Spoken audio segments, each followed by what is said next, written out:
Hello दोस्तों, अजीत राज channel में आपका स्वागत है। दोस्तों, आज हम आपके लिए लेकर आए हैं एक क्वेश्चन गेहूं का उत्पादन और अंतर्राष्ट्रीय व्यापार के बारे में बताएं। क्वेश्चन ये है जो गेहूं का उत्पादन और अंतर्राष्ट्रीय व्यापार उसके बारे में आपको बताना है। तो ये क्वेश्चन जो है, सबसे पहले बता दें कि ये क्वेश्चन आते कहाँ पे है। ठीक है, तो जब हम लोग ग्रेजुएशन करेंगे, ग्रेजुएशन में जब ज्योग्राफी सब्जेक्ट लेते हैं, ज्योग्राफी सब्जेक्ट, तो इस ज्योग्राफी सब्जेक्ट के सेमेस्टर वाइज एग्ज़ाम होते हैं। तो फोर्थ सेमेस्टर में आपको ये क्वेश्चन देखने को मिलेगा। और इस क्वेश्चन में बहुत सारे फैक्ट्स हैं, बहुत सारे क्या है, फैक्ट्स है। ये फैक्ट्स जनरल कंपटीशन में भी देखने को मिलते हैं। तो ये क्वेश्चन जो है वो बहुत इम्पोर्टेंट हो जाते हैं, इसलिए ध्यानपूर्वक इसको देखिएगा। तो चलिए दोस्तों, अब हम लोग शुरुआत करते हैं। ठीक है,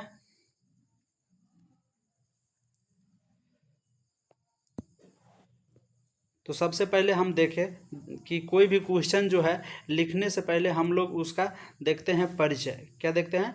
परिचय। तो हम लोग यहाँ पर हम लिख दिए हैं कि गेहूं का परिचय। ठीक है, लेकिन सिर्फ परिचय भी आप लिखिएगा तो कोई बात नहीं चलेगा, परिचय ही लिखाता है। तो परिचय में हम लोग देखते हैं कि गेहूं संसार की सबसे महत्वपूर्ण अनाज फसलों में से एक है। गेहूं जो है वह दुनिया की जितने भी फसल होते हैं, खाद्यान्न फसल हो, अनाज फसल जिसको बोलते हैं, तो जितने भी खाद्यान्न फसल है उसमें गेहूं क्या है, विश्व में एक महत्वपूर्ण फसल है। ठीक है, इसे मुख्यतः रबी फसलों के रूप में उगाया जाता है। रबी फसल हम लोग देखते हैं कि मुख्य रूप से जो भारत में है वह दो फसल देखने को मिलते हैं। एक रबी फसल और एक होता है खरीफ फसल। ठीक है, तो ये साल में दो फसल देखने को मिलते हैं। तो रबी फसल जो है वह हम लोग ठंडे मौसम में देखते हैं, और खरीफ फसल जो है वह गर्म मौसम में देखते हैं। ठीक है, तो खरीफ फसल की जो बुआई होती है वह मार्च अप्रैल में बुआई होती है, और इसकी जो कटाई होती है वह सितंबर और अक्टूबर में हो जाता है। सितंबर और अक्टूबर में होता है। लेकिन वही रबी फसल को हम लोग देखते हैं तो अक्टूबर या नवंबर में बुआई देखने को मिलता है, और इसकी कटाई जो है वह आपको मार्च या अप्रैल में देखने को मिलता है। तो ये जो है रबी फसल कहलाते हैं। तो वो कह रहा है कि जो गेहूं भी है वह क्या है, ठंडे मौसम में ही होते हैं, मतलब कि ये रबी फसल के रूप में उगाया जाता है ठंडे मौसम में।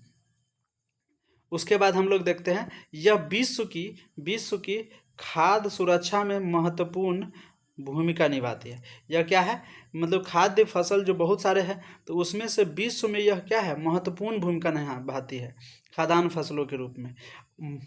और यह कार्बोहाइड्रेट का प्रमुख स्रोत है। हम लोग बहुत सारे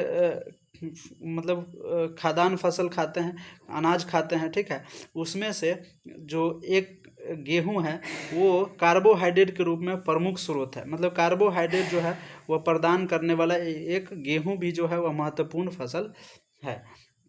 उसके बाद हम लोग देखते हैं कि गेहूं विश्व का लगभग 1/3 जनसंख्या का मुख्य भोजन है। कह रहा है कि जो विश्व में जितने भी जनसंख्या उसके कुल जनसंख्या के 1/3 भाग, मतलब 1/3 भाग, 1/3 भाग पे आपको ये गेहूं का खाद्यान्न फसल मुख्य भोजन के रूप में देखने को मिलता है। मतलब कि आपके पास जनसंख्या अगर 9 है, जनसंख्या कितने हैं, 9 है, तो उसमें से 3 जो जनसंख्या है, उस 3 जनसंख्या में का मुख्य भोजन जो है वह गेहूं है। मुख्य भोजन क्या है, गेहूं देखने को मिलता है। तो ये हम लोग ये परिचय देख चुके हैं। ठीक है, फिर परिचय के बाद हम लोग इसका उपयोग देखते हैं कि गेहूं का उपयोग क्या है। ठीक है, तो इसका उपयोग हमको देखने को मिलता है रोटी, ब्रेड, पास्ता, केक, बिस्किट आदि बनाने में। मतलब हम लोग गेहूं का उपयोग कहाँ करते हैं, तो पहले रोटी बनाने में हम लोग घर में यूज करते हैं। फिर ब्रेड बनाने में हम लोग फैक्ट्री में जब ब्रेड बनता है तो वहाँ पर इस्तेमाल होता है। वैसे ही पास्ता हो गया, केक हो गया, बिस्किट हो गया आदि बनाने में होता है। और इसके बाद जब गेहूं का हम लोग उत्पादन करते हैं, हम लोग जब गेहूं का उत्पादन करते हैं, हम लोग किसका उत्पादन करते हैं? गेहूं का। तो यहाँ से हमको दो चीज़ मिलते हैं, उत्पादन करते हैं, उसके बाद हम लोगों को क्या मिलता है? भूसी मिलता है। क्या बोलते हैं? गेहूं जब मिलता है तो उसके साथ हमको क्या मिलता है? भूसी। और जब हम लोग गेहूं को पिसवाने जाते हैं मिल में, तो वहाँ से हमको चोकर भी मिलता है। क्या मिलता है? जब पिसवा कर आते हैं और घर में जब उसको हम चलनी से चाल के फिर हम लोग उसको रोटी बनाते हैं, तो वहाँ से हमको चोकर भी मिलता है। तो इस भूसी और इस चोकर दोनों का उपयोग हम लोग पशु आहार के रूप में करते हैं। किसके रूप में करते हैं? पशु आहार के रूप में। पशु आहार का मतलब होता है कि हम लोग घर में जो पशु माल होते हैं, जान माल होते हैं, जैसे गांव देहात में कह देते हैं कि जान माल है, तो पशु जितने भी पशु है उसके भोजन के रूप में, इस पशु के भोजन के रूप में इस भूसी का और इस चोकर का इस्तेमाल किया जाता है। आगे हम लोग देखते हैं, आगे आगे हम लोग देखते हैं कि गेहूं के उत्पादन की आवश्यक परिस्थितियां क्या है। हम लोग देख चुके हैं कि गेहूं का परिचय और इसका उपयोग। अब हम लोग देखते हैं गेहूं के उत्पादन की आवश्यक परिस्थितियां, मतलब क्या है? गेहूं का उत्पादन जो है वह कहाँ हो सकती है, कहाँ हो सकती है। तो सबसे पहले हम लोग देखेंगे कि गेहूं का उत्पादन जो है वह जलवायु को देखना पड़ेगा, वहाँ उसके लिए वर्षा को देखना पड़ेगा और मिट्टी को देखना पड़ेगा। तो सबसे पहले कैसा जलवायु में या किस प्रकार की जलवायु में हमारा जो है वह गेहूं का उत्पादन होता है, ठीक है, तो वो हम लोग देखते हैं। तो गेहूं शीत ऋतु में की जाती है, जैसे कि शीतोष्ण जलवायु में। शीतोष्ण जलवायु का मतलब क्या होता है? शीतोष्ण जलवायु का मतलब होता है यहाँ पे कि न ज़्यादा गर्म, ना ज़्यादा गर्म और ना ज़्यादा ठंडा, ना ज़्यादा ठंडा, ठीक है। तो शीतोष्ण जलवायु का मतलब होता है कि ना गर्म हो, ना ज़्यादा ठंडा। उस समय हम लोग क्या करते हैं? गेहूं का उत्पादन करते हैं। तो वो शीत ऋतु में ही होता है। हाँ, जैसे कि भारत में आपको नवंबर में होता है बुआई, नवंबर दिसंबर में, और उसके बाद मार्च अप्रैल में क्या हो जाती है? मार्च अप्रैल में क्या हो जाती है? कटाई होती है। तो ये शीतोष्ण जलवायु की तरह जलवायु में आपको गेहूं का उत्पादन देखने को मिलता है। अब इसका तापमान हम लोग देखते हैं कि तापमान कैसा कैसा होना चाहिए। तो जैसे कि हम लोग अंकुरन अंकुरन जब अंकुरन के समय तापमान कैसा होना चाहिए, जैसे कि हम लोग शुरुआत में गेहूं का उत्पादन करने जाते हैं, तो उस समय शुरू में क्या होता है? अंकुरित अंकुरन होता है, ठीक है। उस अंकुरन का जब बुआई करते हैं, उस समय जिस समय बुआई करते हैं उस समय जो टेम्परेचर रहना चाहिए तो ज़्यादा से ज़्यादा रहना चाहिए 10 से 15 या 20 डिग्री के आसपास, ठीक है। उसके बाद धीरे धीरे ज़्यादा भी हो जाए तो चलेगा। तो 20 से 25 आपको वृद्धि के समय में, थोड़ा थोड़ा जब वृद्धि होती है तो उस समय 20 से 25। और जब कटाई का समय होता है तो कटाई के समय आपको थोड़ा ज़्यादा देखने को मिलता है, क्योंकि 25 से 30 डिग्री सेंटीग्रेड रहेगा, 25 से 30 डिग्री सेंटीग्रेड रहेगा तापमान। तभी क्या होता है? वो क्या होती है आपको, मतलब गेहूं जो है वो पकने लगती है, ठीक है। आप पकता है तभी आपको उसकी कटाई देखने को मिलती है, ठीक है। तो यहाँ से हम लोग देख लिए कि जलवायु कैसे कैसे कैसे होनी चाहिए, ठीक है, और तापमान कितना होना चाहिए। आगे हम लोग देखते हैं कि वर्षा कितनी होनी चाहिए। वर्षा कितनी होनी चाहिए, मतलब जहाँ भी गेहूं का उत्पादन हो वहाँ पे वर्षा कैसी कितनी होनी चाहिए। तो वर्षा जो है वह आदर्श माना जाता है। जैसे कि हम लोग लिख सकते हैं कि 50 से 100 सेंटीमीटर वर्षा, क्या लिख सकते हैं? 50 से 100 सेंटीमीटर वर्षा देखने को। यहाँ पर 75 से 100 लिखा है, लेकिन आप 50 से 100 भी लिख सकते हैं, ठीक है। 100 से ज़्यादा नहीं, मतलब 100 से कम वर्षा देखने को, 100 सेंटीमीटर से कम वर्षा अगर जिस स्थान पर होता है और तापमान इतना होता है और जलवायु कैसे होती है? समशीतोष्ण जलवायु होती है, तो वहाँ पर क्या है? गेहूं का उत्पादन हो सकता है। उसके बाद हम लोग देखते हैं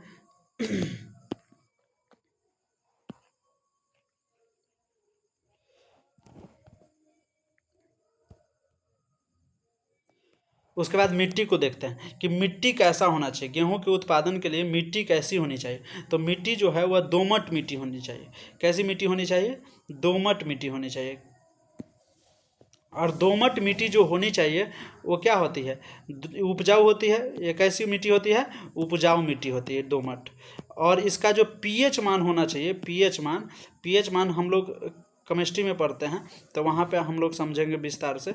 तो आप यहाँ पर क्या है, पीएच मान कितना होना चाहिए? 6 से 7। कितना होना चाहिए? 6 से 7। मतलब मिट्टी में जो पीएच मान होना चाहिए वह 6 से 7 होना चाहिए।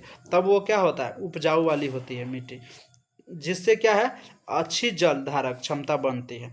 अगर ऐसी होती है तो अच्छी जल धारक मतलब जल ग्रहण करने की क्षमता बढ़ जाती है। उस मिट्टी में क्या हो जाती है? उस मिट्टी में जल ग्रहण करने की क्षमता क्या हो जाती है? बढ़ जाती है। तो ये ऐसी कंडीशन होनी चाहिए। मिट्टी की कंडीशन कैसी होनी चाहिए? दोमट, और उसका पीएच मान इतना। फिर वर्षा होना चाहिए 75 से 100। फिर तापमान 10 से आपको 30 के बीच में समय समय के अनुसार चेंज होना चाहिए। और उसके बाद जलवायु कैसी होनी चाहिए? समशीतोष्ण। तो ऐसे कंडीशन में, ऐसे परिस्थितियाँ में आपको वहाँ पर गेहूँ का उत्पादन देखने को मिलता है। तब अब हम लोग आगे चलते हैं, देखते हैं अगला टॉपिक।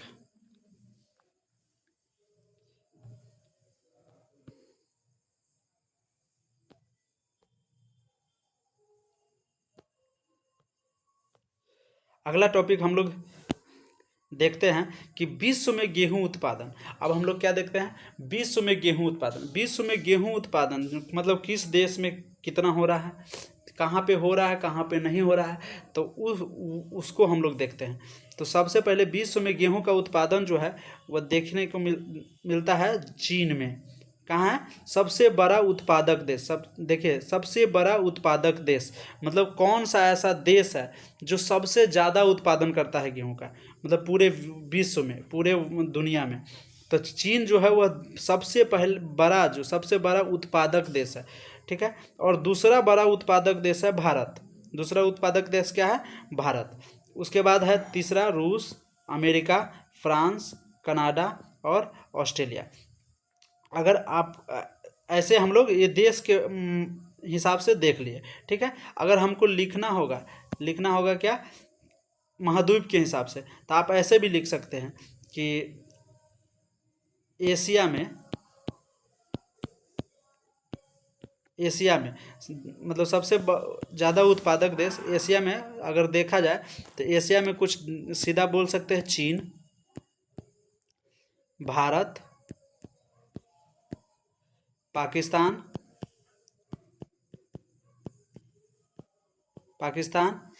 ये सभी देश जो है वह क्या है? गेहूं का उत्पादन ज़्यादा करता है एशिया में। फिर उसके बाद हम लोग लिख सकते हैं यूरोप में। तो यूरोप में आपको देखने को मिल जाएगा रूस, यूक्रेन,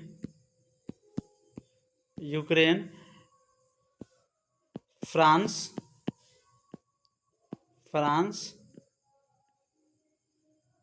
फ्रांस। उसके बाद हम जर्मनी, पोलैंड। ये सभी देश जो है वो क्या है? यूरोप में आपको देखने को मिलता है गेहूं उत्पादक देश। ठीक है। उसके बाद हम लोग देखेंगे उत्तरी अमेरिका में। उत्तरी अमेरिका में हम लोग क्या हो जाएगा? नॉर्थ अमेरिका में। तो उत्तरी अमेरिका इसको बोलते हैं। नॉर्थ अमेरिका में आपको मिल जाएगा यूएसए को बोलते हैं संयुक्त राष्ट्र अमेरिका, सीधा इसको अमेरिका भी बोलते हैं। और उसके बाद कनाडा। ठीक है। उसके बाद हम लोग देखते हैं साउथ अमेरिका में। उसके बाद हम लोग क्या देखते हैं? साउथ अमेरिका में। तो साउथ अमेरिका में सीधा अर्जेंटीना। क्या देखेंगे? अर्जेंटीना। ठीक है। तो साउथ अमेरिका में अर्जेंटीना। फिर अफ्रीकी देश में अगर हम देखें तो अफ्रीकी देश में आपको सीधा लिख लीजिएगा कि साउथ अफ्रीकी देश मतलब दक्षिणी अफ्रीकी देश। दक्षिणी अफ्रीकी देश में आपको जो नीचे में आपको देखने को मिलेगा, जैसे कि दक्षिण अफ्रीका, ठीक है, ये देश सब में आपको थोड़ा मोड़ा क्या होता है, गेहूं का उत्पादन। फिर उसके बाद हम लोग देख सकते हैं ऑस्ट्रेलिया में, तो ऑस्ट्रेलिया देश में ही क्या है आपको देखने को मिलता है गेहूं का उत्पादन। तो ऐसे भी हम लोग लिख सकते हैं, ठीक है। लेकिन अगर ज़्यादा छोटा में लिखना है तो ऐसे भी हम लोग जैसे हम लिख के दिए हैं नोट्स में वैसे ही लिख सकते हैं, ठीक है। अब हम लोग आगे देखते हैं। ध्यान दें, क्या है, ध्यान दें, भारत और चीन उत्पादन में आगे है। क्या है ध्यान दें बात में, कि भारत और चीन उत्पादन में बहुत आगे है। जैसे कि चीन विश्व का पहला बड़ा देश और विश्व का दूसरा बड़ा उत्पादक देश, ठीक है। लेकिन यह रूस, अमेरिका, कनाडा, ऑस्ट्रेलिया वैश्विक व्यापार में बड़े निर्यातक है। इसका मतलब क्या है कि हम लोग अभी क्या देखे हैं कि चीन जो है वह क्या है, विश्व का सबसे ज़्यादा उत्पादन करता है, और दूसरा भारत करता है विश्व का सबसे ज़्यादा उत्पादन, लेकिन ये निर्यात नहीं करता है। ये क्या नहीं करता है, निर्यात नहीं करता है। आपको ये निर्यात नहीं करता है। क्यों निर्यात नहीं करता है, क्योंकि इसकी जनसंख्या खुद ज़्यादा है। इस देश की जनसंख्या क्या है, खुद ज़्यादा है, और इसको जनसंख्या ज़्यादा है, इसका मतलब गेहूं का उपभोग भी क्या होगा, गेहूं का उपभोग भी ये क्या करेगा, ज़्यादा करेगा। तो जितना ये चीन जो है वह भारत जो है, ये दोनों जितना ये उत्पादन करता है उतना ये उपभोग भी कर लेता है। लेकिन भारत कभी कभी किसी किसी वर्ष में ज़्यादा उत्पादन करता है तो वो थोड़ा मोड़ा निर्यात भी पड़ोसी देश को अपने कर लेता है, ठीक है। लेकिन ज़्यादा मात्रा में नहीं कर पाते हैं।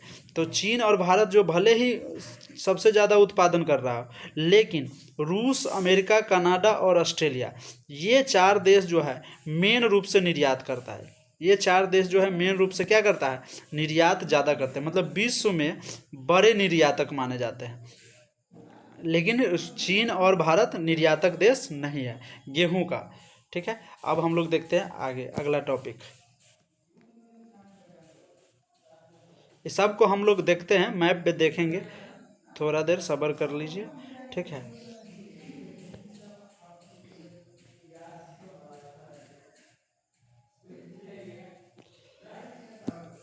अब हम लोग देखते हैं भारत में गेहूं का उत्पादन। विश्व में हम लोग देख चुके हैं कि विश्व में कौन सा देश सबसे ज़्यादा निर्यात करता है, ठीक है। आपको महाद्वीप के हिसाब से भी हम लोग देख लिए कि कौन से महाद्वीप में कौन कौन से देश आपको ज़्यादा उत्पादन कर रहा है गेहूं का, और निर्यात भी कौन ज़्यादा कर रहा है वो भी देख लिए कि जो उत्पादन कर रहा है ज़रूरी नहीं कि वो निर्यात करेगा, क्योंकि उसका उपभोग क्या है, ज़्यादा है उसके देश का, ठीक है। इसीलिए वो चीन जो है और भारत जो है वो निर्यात ज़्यादा नहीं कर पाता है। निर्यातक देश जो है वह हो गया आपको अमेरिका, रूस हो गया, ये सब देश, ऑस्ट्रेलिया हो गया, ये सब जो देश है आपको निर्यात ज़्यादा करता है गेहूं का। अब हम लोग देखते हैं भारत में गेहूं का उत्पादन। तो भारत में गेहूं का उत्पादन देखिए, भारत विश्व का दूसरा सबसे बड़ा गेहूं उत्पादक है। अभी हम कुछ देर पहले बताए हैं कि चाइना सबसे ज़्यादा बड़ा है, सबसे बड़ा उत्पादक देश है लेकिन गेहूं का, लेकिन भारत जो है वो दूसरा बड़ा है। वही बात यहाँ पे कह रहा है, भारत के कुल खाद्यान्न उत्पादन में गेहूं का बहुत बड़ा हिस्सा है। कह रहा है कि भारत जो है वह उत्पादन में, खाद्यान्न में जैसे कि चावल हो गया, बहुत सारे अनाज होते हैं, तो वो अनाज में गेहूं क्या है, एक बहुत बड़ा हिस्सा है, बहुत मात्रा में गेहूं का उत्पादन होता है। और उसी में हम लोग देखते हैं कि भारत में मुख्य रूप से गेहूं उत्पादन किस राज्य में होता है, कहाँ देखने को मिलता है, किस किस राज्य में। तो अब उसको हम लोग देखते हैं। तो भारत में 28 राज्य है। भारत में कितने राज्य है, 28 राज्य है। तो 28 राज्य में सबसे ज़्यादा उत्पादन कौन कर रहा है, 28 राज्य में सबसे ज़्यादा उत्पादन कौन कौन राज्य कर रहा है, तो राज्य को देखते हैं हम लोग। तो राज्य में सबसे पहला जो हो जाएगा उत्तर प्रदेश देखने को मिलेगा। सबसे पहले क्या देखने को मिलेगा, उत्तर प्रदेश। ये देश का सबसे बड़ा उत्पादक है, मतलब जो पूरे भारत 28 राज्य है, भारत के में 28 राज्य है, और ये 28 राज्य में उत्तर प्रदेश जो है वो आपको सबसे बड़ा उत्पादक देश है। उसके बाद हमको देखने को मिलता है मध्य प्रदेश। मध्य प्रदेश अभी कुछ दिन पहले देखा जाए तो ये मध्य प्रदेश दूसरे नंबर पर नहीं था, लेकिन अभी हाल ही में बहुत ज़्यादा उत्पादन कर रहा है। हाल में क्या कर रहा है, बहुत ज़्यादा उत्पादन कर रहा है गेहूं का। तो इसीलिए देखिए यहाँ पर लिखा हुआ है तेजी से बढ़ता उत्पादन, उच्च उपज। मध्य प्रदेश में क्या हो रहा है, तेजी से बढ़ता आ रहा है, इसलिए ये दूसरा नंबर पर उत्पादन में आ चुका है। उसके बाद हम लोग देखते हैं पंजाब। पंजाब में सिंचाई व HYV बीजों का अधिक उपयोग, मतलब हाइब्रिड वाला बीज जो है वह कहाँ पर उपयोग किया जाता है, गेहूं का जो भी हाइब्रिड वाला होगा वो बीज आपको पंजाब में देखने को मिलते हैं, और वहाँ पर सिंचाई भी अच्छी होती है। तो इसलिए पंजाब में क्या है, गेहूं का उत्पादन ज़्यादा होता है।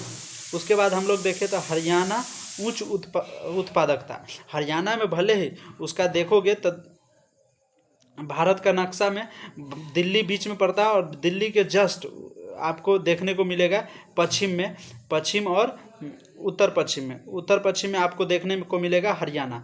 उस हरियाणा छोटा राज्य है, लेकिन उसमें क्या है, उत्पादन ज़्यादा होता है। अब क्यों होता है, छोटा राज्य होने के बावजूद भी उत्पादन ज़्यादा इसलिए होता है क्योंकि वहाँ पर उच्च उत्पादकता है। यहाँ पर रीजन दिया हुआ है कि हरियाणा जो है वो उत्पादन करता है चौथा नंबर पर ज़्यादा में, लेकिन वो उच्च उत्पादकता की वजह से वो वहाँ पे बने हुए हैं अपने स्थान पर। नहीं तो अगर उच्च उत्पादकता का मतलब क्या होता है, मतलब ये होता है कि ज़मीन कम हो। ज़मीन क्या हो, अगर मान लेते हैं, चलिए दूसरा एग्जाम्पल से हम लोग देखते हैं। हम लोग देखते हैं कि एक कट्ठा, हम लोग गांव में देखते हैं ना, कट्ठा एक कट्ठा में जितना गेहूं उत्पादन होता है, मान लेते हैं कि एक कट्ठा में 4 बोरी हुआ। कितना बोरी हुआ, 4 बोरी। तो वहाँ पे हरियाणा में इसी एक कट्ठा में 4 बोरी की जगह पे 8 बोरी गेहूं होगा, 8 बोरी गेहूं। तो इसीलिए इसी को कहा जाता है उत्पादकता। मतलब कम एरिया में, जितना एरिया में दूसरे जगह पर जितना गेहूं होता है उतना ही एरिया में वहाँ पर गेहूं जो है वह ज़्यादा होता है, ज़्यादा मात्रा में होता है। तो इसी को कहा जाता है उच्च उत्पादकता। ठीक है। उसके बाद हम लोग आगे देखते हैं राजस्थान और बिहार। तो ऐसे करके हमारा ये है क्या है, मुख्य गेहूं उत्पादक राज्य। मतलब ऐसे करके लाइन बाय लाइन हमको देखने को मिलता है कि कहाँ पर कौन सा राज्य जो है वह गेहूं उत्पादन में सबसे आगे है। फिर हम लोग आगे देखते हैं, अगला टॉपिक पे हम लोग आज चलते हैं। थोड़ा इसको मिटा देते हैं, इस सभी को हम नक्शा पे देखेंगे, आप घबराइए मत।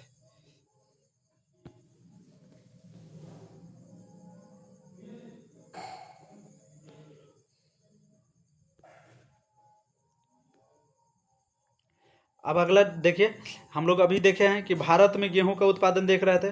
तो भारत में गेहूं का मुख्य किस्में, अब गेहूं का किस्में की बात कर रहा है कि भारत में गेहूं का जो किस्म है, किस प्रकार का किस किस्म का आपको गेहूं का उत्पादन किया जाता है।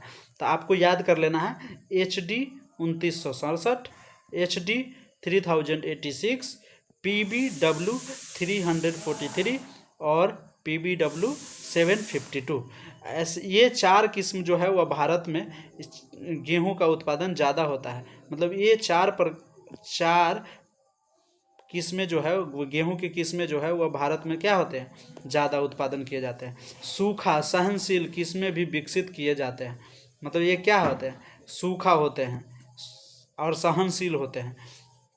उसके बाद हम लोग देखते हैं कि उत्पादन बढ़ने के कारण, मतलब हम उत्पादन कैसे बढ़ाया जाए, मतलब कैसे बढ़ते हैं, क्या क्या कारण हो सकते हैं उसका।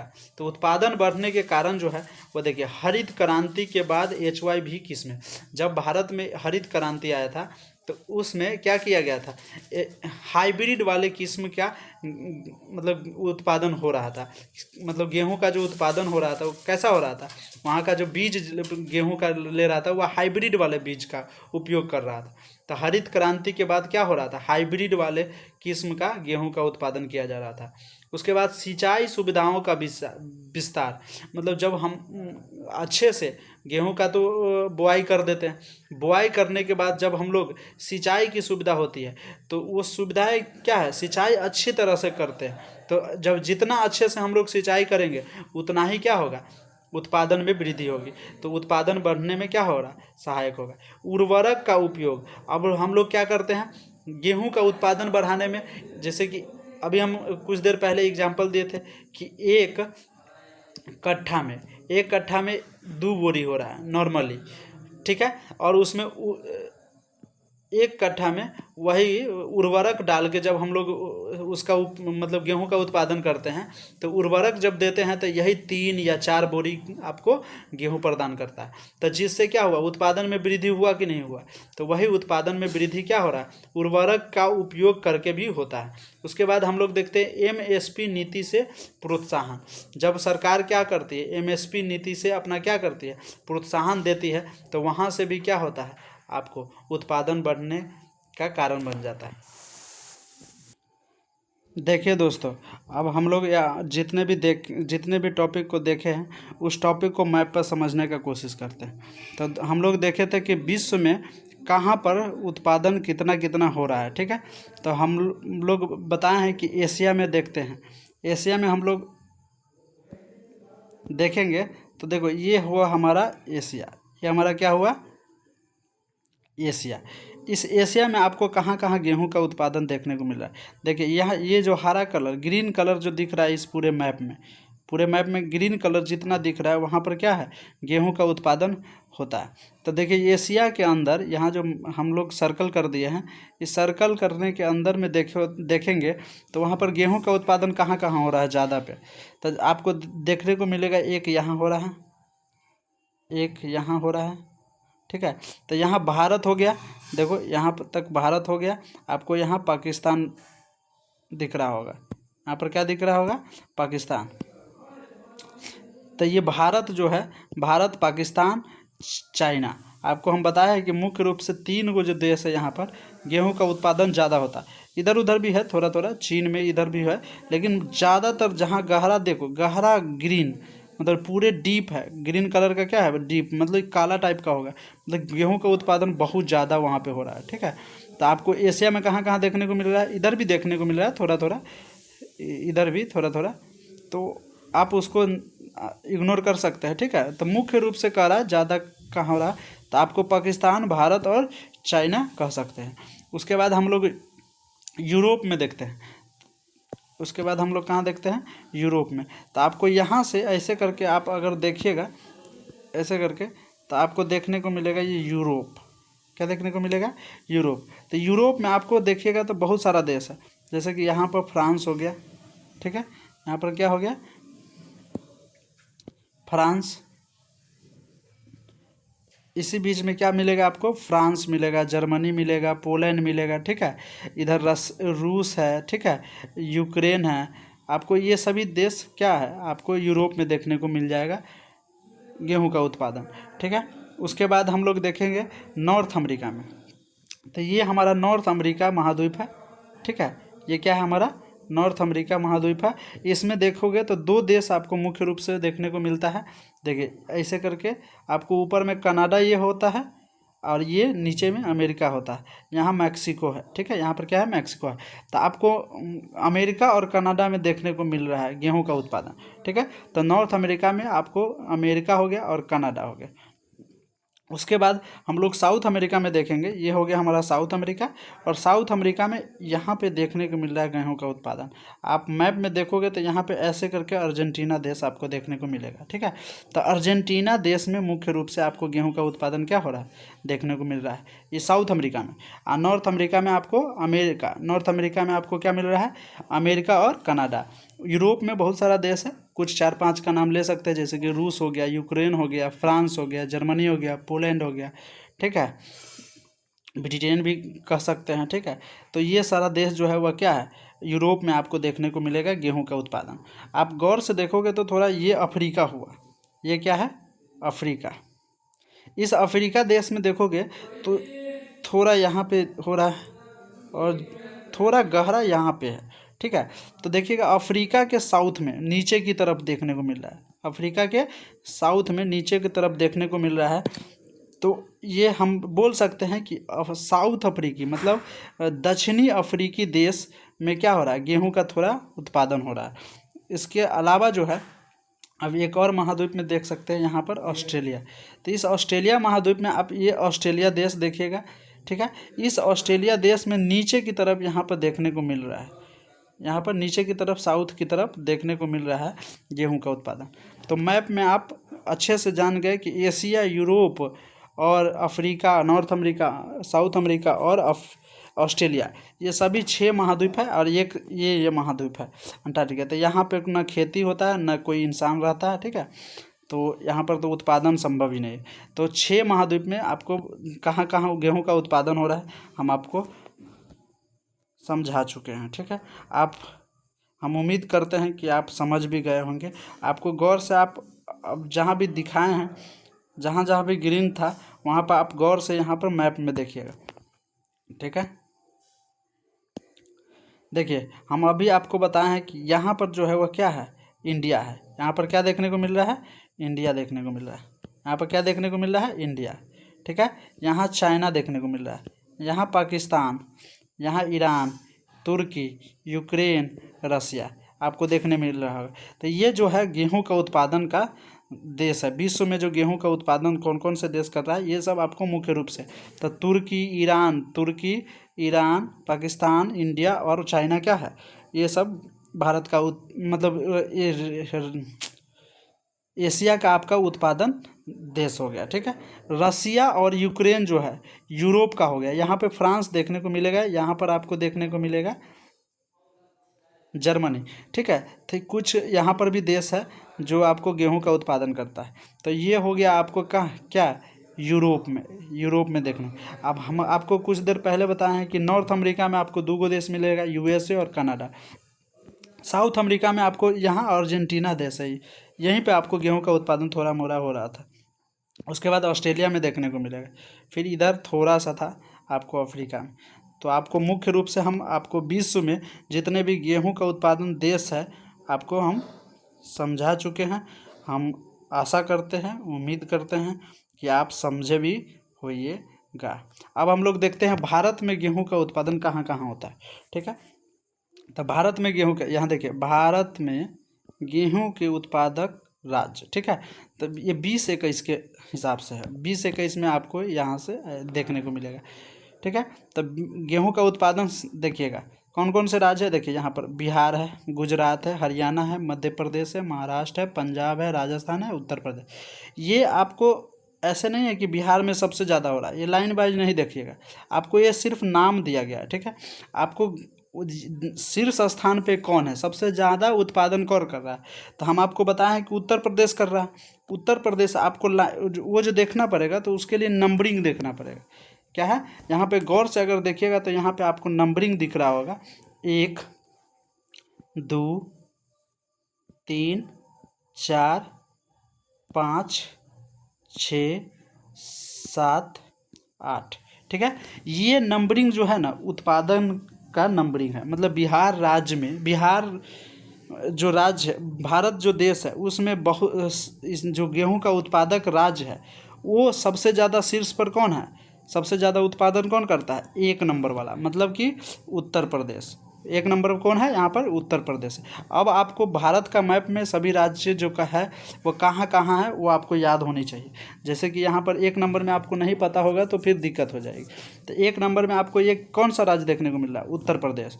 2 नंबर मध्य प्रदेश, 3 नंबर आपको पंजाब, 4 नंबर आपको हरियाणा, 5 नंबर आपको राजस्थान, 6 नंबर आपको बिहार, 7 नंबर आपको गुजरात और 8 नंबर हो जाएगा महाराष्ट्र।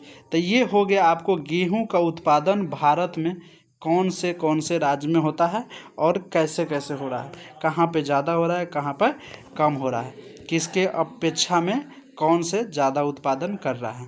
तो ये हम लोग देख चुके हैं, मैप पर भी समझ चुके हैं, ठीक है। उसके बाद हम लोग आगे देखते हैं।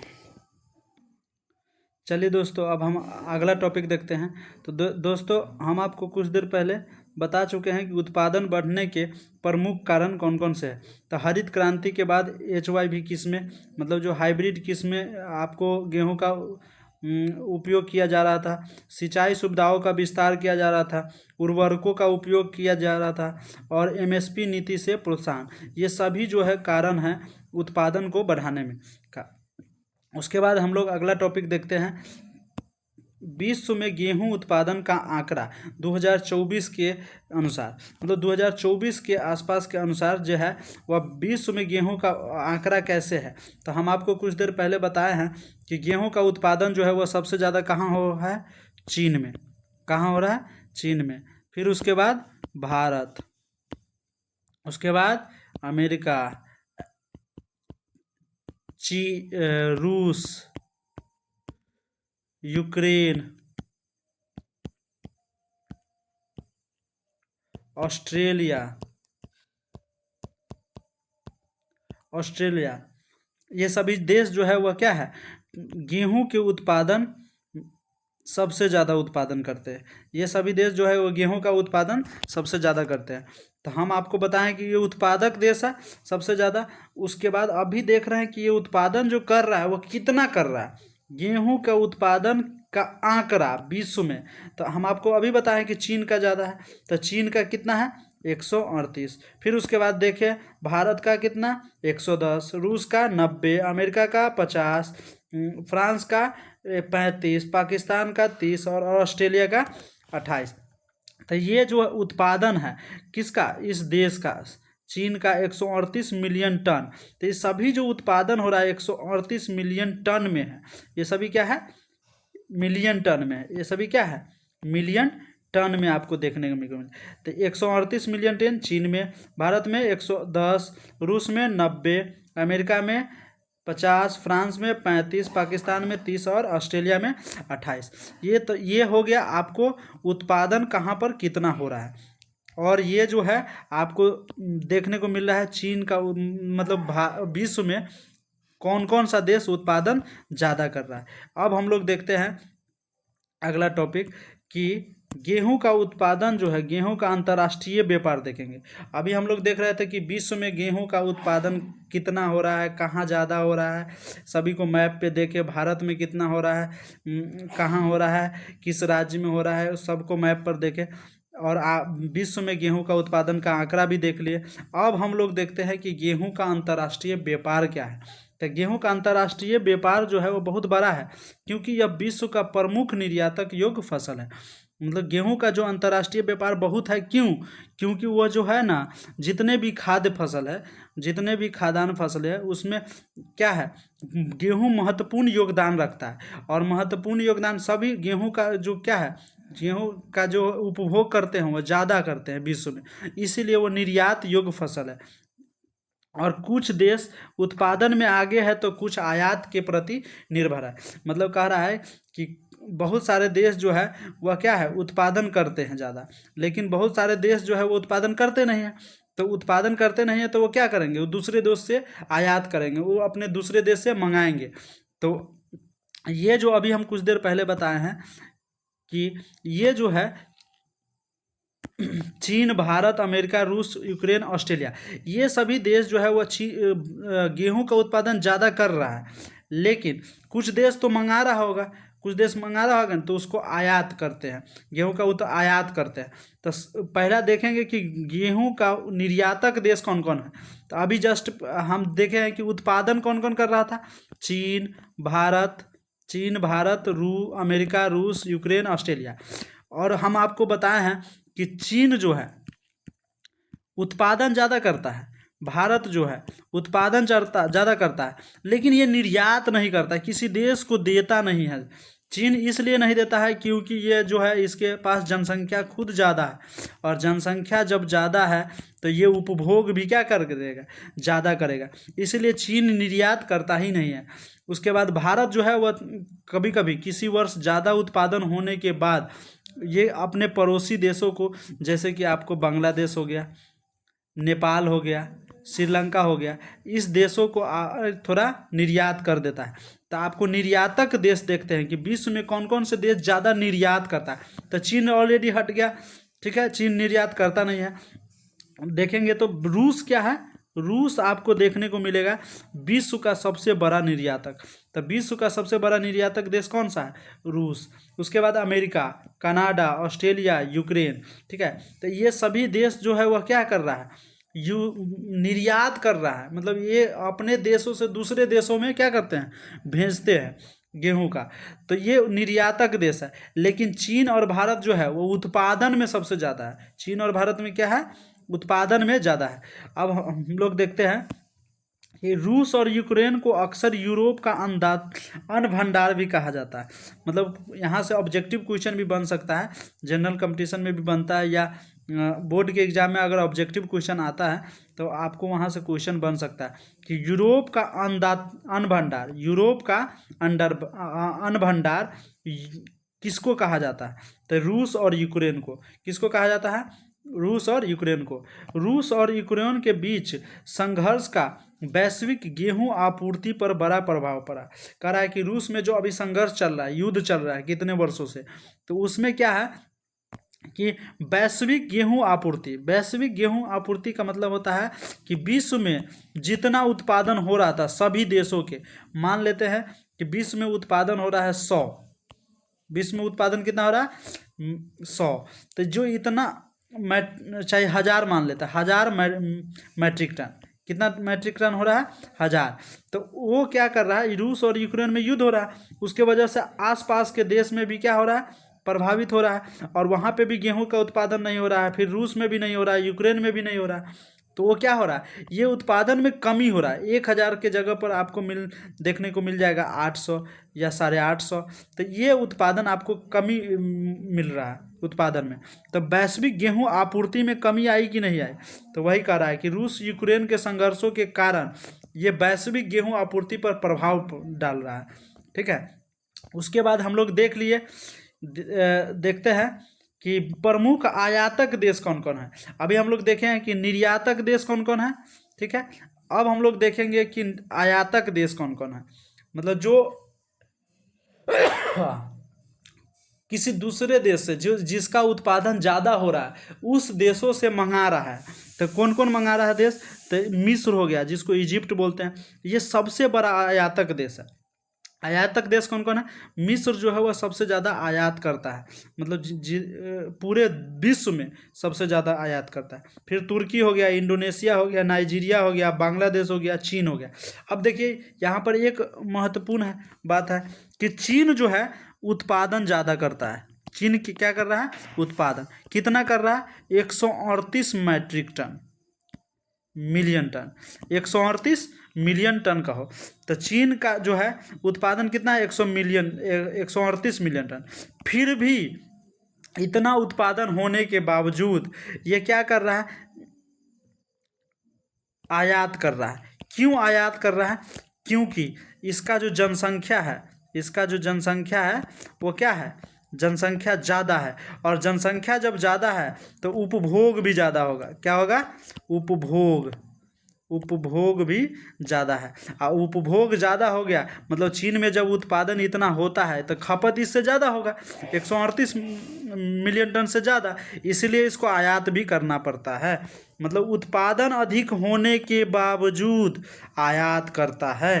तो चीन का इम्पोर्टेंस देखिए, गेहूं के उत्पादन में आपको ऑब्जेक्टिव बना सकता है कि चीन से रिलेटेड क्वेश्चन आपको दे सकता है ऑब्जेक्टिव में। उसके बाद हम लोग अगला टॉपिक देखते हैं, तो प्रमुख मार्ग के बारे में देखते हैं। किसके बारे में देखते हैं, प्रमुख मार्ग, व्यापार के मुख्य मार्ग, मतलब विश्व में कैसे, कौन से मार्ग से आपको कहाँ कहाँ व्यापार होता है। तो पहला देखते हैं काला सागर। काला सागर जो है वह एशिया और यूरोप के बीच में है। काला सागर कहाँ है, एशिया और यूरोप के बीच में, जैसे कि हम आपको समझाते हैं।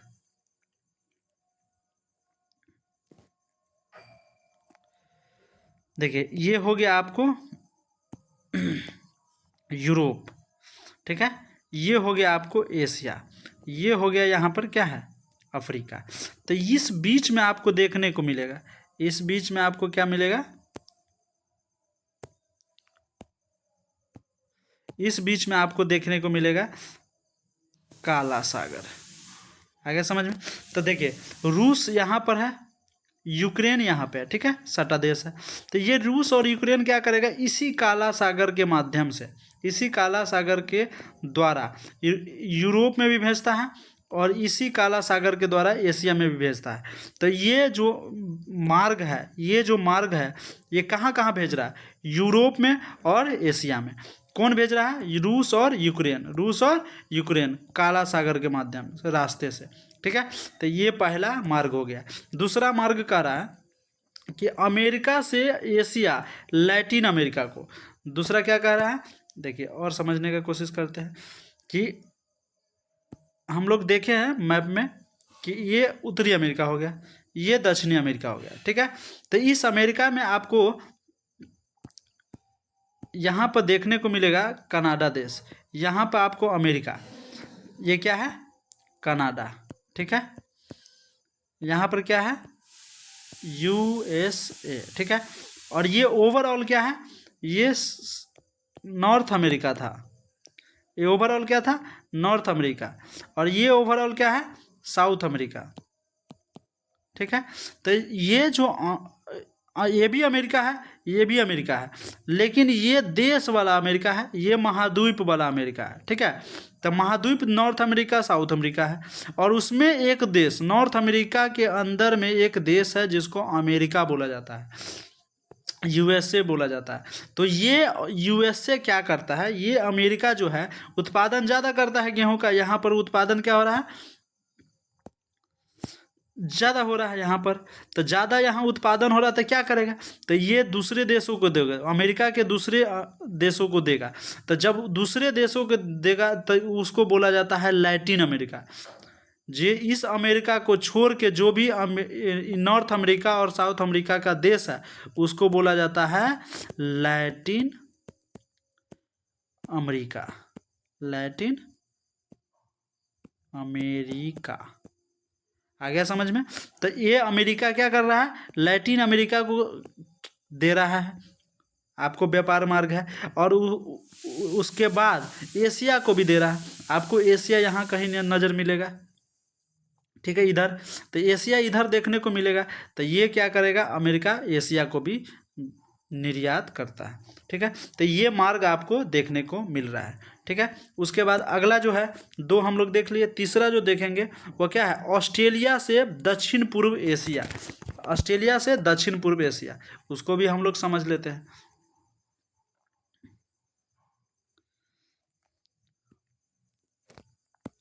देखिए ऑस्ट्रेलिया से दक्षिण पूर्व, तो हम आपको बताए हैं कि ये यूरोप, ये एशिया, ये क्या है? एशिया, और इधर अफ्रीका है। ठीक है, इधर ऑस्ट्रेलिया देखने को मिलेगा। तो आपको बता दें कि ये एशिया है, ये क्या है? एशिया। तो एशिया में हम इसको क्या कह सकते हैं? साउथ एशिया, इसको पूर्वी एशिया। ठीक है, और इसके बीच में जो रहेगा, इस पूर्वी और इस दक्षिणी, तो इसको बोल देंगे दक्षिण पूर्वी एशिया। इसको क्या बोल सकते हैं? South east Asia. तो वही कह रहा है यहाँ पे कि दक्षिण पूर्व एशिया, मतलब ऑस्ट्रेलिया जो है दक्षिण पूर्व एशिया का। तो ऑस्ट्रेलिया कहाँ पे है? तो ऑस्ट्रेलिया ये महाद्वीप है, और इसमें एक देश है ऑस्ट्रेलिया। तो ये ऑस्ट्रेलिया देश जो है वह इस साउथ ईस्ट एशिया को निर्यात करता है। तो ये मार्ग हो गया। तो आपको तीन मुख्य मार्ग जो है, तीन जो निर्यात का मुख्य मार्ग है, व्यापार का मुख्य मार्ग है, वो आपको यहाँ पर देखने को मिल रहा है। उसके बाद हम लोग अगला टॉपिक पर देखें तो व्यापार को प्रभावित करने वाले कारक, व्यापार को क्या करने वाले? प्रभावित करने वाले। अब व्यापार को प्रभावित कैसे कर सकता है? तो देखिए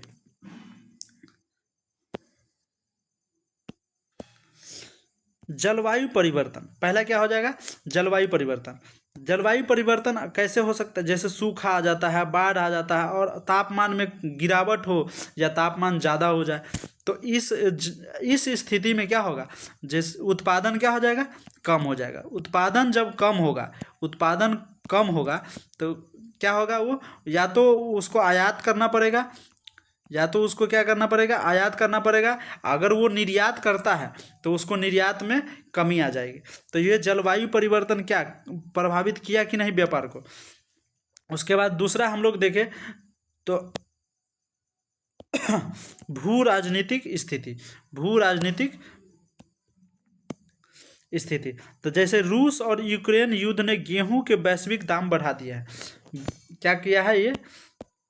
रूस और यूक्रेन युद्ध जो चल रहा है अभी कई वर्षों से, वो गेहूं के वैश्विक दाम को बढ़ा दिया है।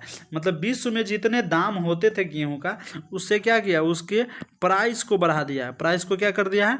बढ़ा दिया है। और प्रतिबंध ट्रेड रूट बदल जाता है। क्या कर रहा है कि अगर मान लो किसी देश के द्वारा जैसे कि अभी हाल ही फिलहाल में जैसे रूस और यूक्रेन युद्ध चल रहा है, तो रूस यूक्रेन युद्ध जो चल रहा है, तो इसमें भारत को कह रहा है अमेरिका अमेरिका कह रहा है कि भारत को कि आप रूस से युद्ध मतलब चीन तेल नहीं खरीदिए। क्या कर रहा है? तेल नहीं खरीदिए। क्यों कह रहा है? क्योंकि रूस यूक्रेन का युद्ध जो है वह अमेरिका चाहता है कि समाप्त करे, लेकिन रूस उस पर एग्री नहीं कर रहा। इसीलिए भारत को कहा जाता है अमेरिका के द्वारा कि उससे तेल न खरीदे और हमसे खरीदे, क्योंकि अमेरिका को वहाँ पे क्या कर रहा है, लॉस भी हो रहा है भारत से, इसलिए वो आपको कर रहा है। तो यहाँ पर प्रतिबंध भी लगाया जाता है, अमेरिका के द्वारा लगाया जाता है कि नहीं? तो किसी भी देश के द्वारा प्रतिबंध जब लगाया जाता है तो वहाँ पर भी क्या हो रहा है, ये व्यापार को प्रभावित कर सकता है। उसके बाद हम लोग देखें तो उत्पादन लागत में कैसे, कोई भी उत्पादन हम लोग करते हैं तो वहाँ पे श्रम लगती है, वहाँ पे सरकार सब्सिडी देती है, नहीं देगी तो फिर खाद्य सुरक्षा होता है, खाद दिया जाता है, तो उसके कीमत में अगर बढ़ोतरी होगी तो हमारे उत्पादन लागत में वृद्धि होगी। और जब ओवरऑल उत्पादन लागत में वृद्धि होगी तो वहाँ पर क्या होगा, व्यापार को भी वो प्रभावित कर सकता है। उसके बाद हम लोग आगे देखें तो वैश्विक कीमतें में देखें तो FAO और अंतर्राष्ट्रीय बाजारों की कीमतें खरीद बिक्री का निर्धारण करती है। कह रहा है कि FAO पहले क्या होता है, तो ये FAO का फुल फॉर्म होता है food and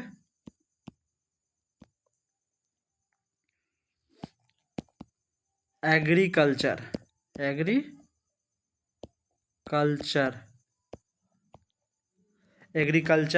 food and agriculture organization, ठीक है। तो फूड एंड एग्रीकल्चर ऑर्गेनाइजेशन जो है वह क्या करता है, उसका काम होता है कि अंतर्राष्ट्रीय बाजार में जितने भी खरीद बिक्री होते हैं, तो जैसे कि गेहूं का खरीद बिक्री हो रहा है, ठीक है, तो उसका कीमत निर्धारण करता है, मतलब कीमत तय करता है कि कितना में गेहूं का खरीद बिक्री अभी हो, तो वही निर्धारण कौन करता है? FAO। अगर वो खरीद बिक्री एक मिनट रुकिए, प्रॉब्लम आ गई है।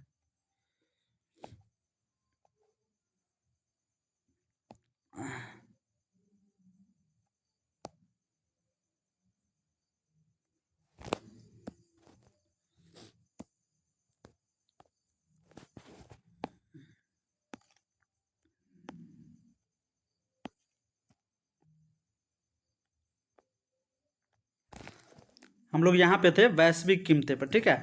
तो FAO क्या करता है कि वो अंतर्राष्ट्रीय बाजार में जो भी कीमतें होती है, जो भी वस्तु का, जो भी खाद्य पदार्थ होते हैं, तो उस खाद्य पदार्थ की कीमतों का निर्धारण करता है।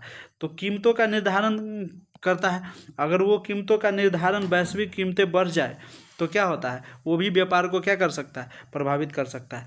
गुणवत्ता मानक का मतलब होता है कि कोई भी पदार्थ, जो खाद्य पदार्थ है, जैसे कि गेहूं की बात अभी हम कर रहे हैं, तो गेहूं का गुणवत्ता अगर कम होगी तो कोई भी देश क्या होगा, आयात कम करेगा। वैसे गुणवत्ता वाले गेहूं को क्या करेगा, कम आयात करेगा, और कम आयात करेगा तो क्या कर रहा है, व्यापार को क्या कर रहा है, प्रभावित कर रहा है। अगर ज़्यादा गुणवत्ता होगी तो वो क्या होगा, मांग ज़्यादा करेगा, उस गेहूं का मांग क्या हो जाएगा, ज़्यादा, और जब मांग ज़्यादा हो जाएगी तो आपको वो क्या कर सकता है, जो देश आपको उसको निर्यात कर रहा है वो अपने क्या कर रहेगा, प्राइस को बढ़ा देगा। आप प्राइस को बढ़ा देगा तो वो व्यापार पर क्या कर सकता है, असर डाल सकता है, ठीक है। अब हम लोग आगे देखते हैं